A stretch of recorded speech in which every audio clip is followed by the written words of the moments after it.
So in this video, I'm going to demonstrate to you guys how to properly and accurately fill out a medication reconciliation form. Before I start, I want to direct people to a resource on the intranet. Under the clinical education tab, you will find a section that says process summaries. In those process summaries, you will find a document relating specifically to this, as well as many other of our nursing processes. That document's going to look like this. So it's basically a detailed and short form outline as to how to fill out the document. And every step and every detail that you require to fill this out properly is going to be there for you. So when in doubt, access that document and follow this list, and you will not make any errors. So the first piece on our med reconciliation is the patient's label. Now, in the emergency setting, oftentimes we only have the QG account for that patient, or in other units it'll be a different code. We want to utilize a label to start our process regardless, so you're going to put that label on the med reconciliation and start off your list that way.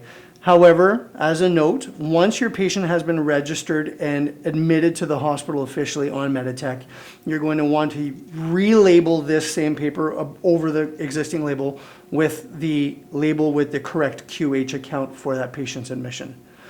You're also going to want to fill out the date and allergies, as you would with any other document. Now, the confusion comes from the list of medications for this particular process, and I want to clarify some of that for you if I can.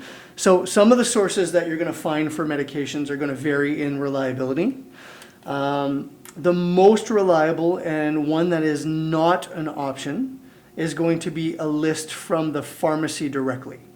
Now, if you know what pharmacy the patient deals with, you call that pharmacy, you obtain that list, you're going to check off that you've obtained that list, and you're going to utilize that as your primary source for verifying that you've got the appropriate drugs for the patient. That said, we recognize here at St. Joe's that sometimes the pharmacies that the patient go to are not available to us during those time frames, and that resource is not available to us. It is appropriate at that point to leave that for someone else to do. However, that piece needs to be done, and it must be communicated on the transfer of accountability to the next shift or to the next unit to make sure that it does get done at one point or another, as it cannot be considered completed until that piece has been done. Other sources for medication are going to be the patient's going to verbally tell you what they're on. The patient may bring a bag of their own medications with labels on them.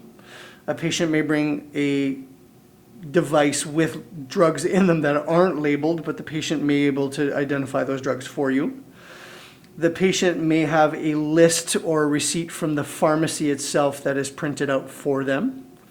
The patient may have had a recent admission where you have access to a recent med reconciliation from a previous admission, which may be your most reliable source if it's fairly recent, or from another hospital's med reconciliation as well.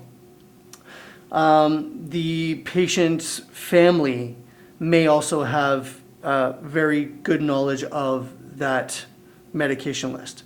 Now, in all of those that I have stated, there are some that are going to be optional and some that are not. As I've mentioned prior, the list from a pharmacy is not an option, it must be obtained.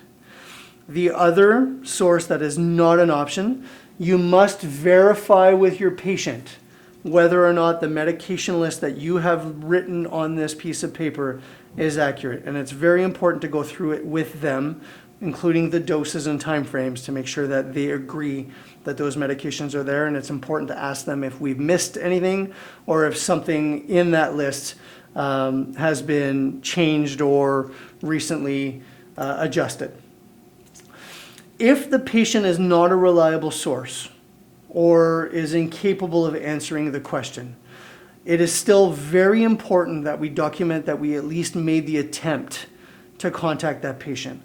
In those events, if the patient is not able to answer, under the patient section, you could put an NA to indicate that they were just not available, or you can put a US for unreliable source. Both of those are acceptable applications for this particular circumstance. However, don't forget that a family member is still a reliable source to check in with medications, and if you can make a phone call or if the family member is at the bedside, that is definitely somebody that you can check in with and is a valid alternative to checking with the patient. You may also get a list from the drug profile viewer that is available for anybody who has publicly funded drugs. You may also, the physician may access documents from the family health team and obtain a list from there. Again, all of these lists in conjunction with the pharmacy and the patient can all be verified to ensure that we have the best possible list for the patient. I don't think it's necessary to emphasize the importance of having accurate medication, drugs, and times and doses for the patient, and that we're not missing anything, as it has impact on the patient and their outcomes, most definitely. Now, the next piece of the med reconciliation is the Lovenox portion. So in our hospital, regardless of whether or not we have chosen to give or not give Lovenox, we want to address this component. So if Lovenox has been ordered, you want to make sure that you have the physician indicate the doses, routes, and everything, and that they've selected yes for the Lovenox component. If they chose not to give it, a simple no will suffice. Sometimes the Lovenox will be repeated on an order set previously, and you can see order set or any of those terms are appropriate to direct whoever the reader is to the next source. Next, the medications, you're going to want the drug, the dose. The dose should be written in total of what the patient is getting. For example, if you have 2 tablets of 500 that add up to 1,000 milligrams, you're going to indicate here that the dose is 1,000 milligrams, not 500 milligrams, 2 tablets. The route and the frequency are pretty self-explanatory. In the event that you have different doses for different time frames, you will have to repeat the drug a second time to indicate the other dose. And that is going to address both of those time frames with those doses. So that's filling out the medication portion there. You want to make sure that if you're the person filling out the med reconciliation and you've checked with your patient and you've verified that you have at least 2 sources, you're going to write your name here as the person who completed the med reconciliation. And once a list has been obtained from the pharmacy and can be confirmed with the existing list that we have on our document, a second nurse can independently double check all of those findings. And if findings are agreed upon, then they can sign and confirm that everything on this list is as accurate as it could be. This person doing the quality assurance piece should also verify with the patient that the patient was asked and that they felt that the list that was presented to them was accurate.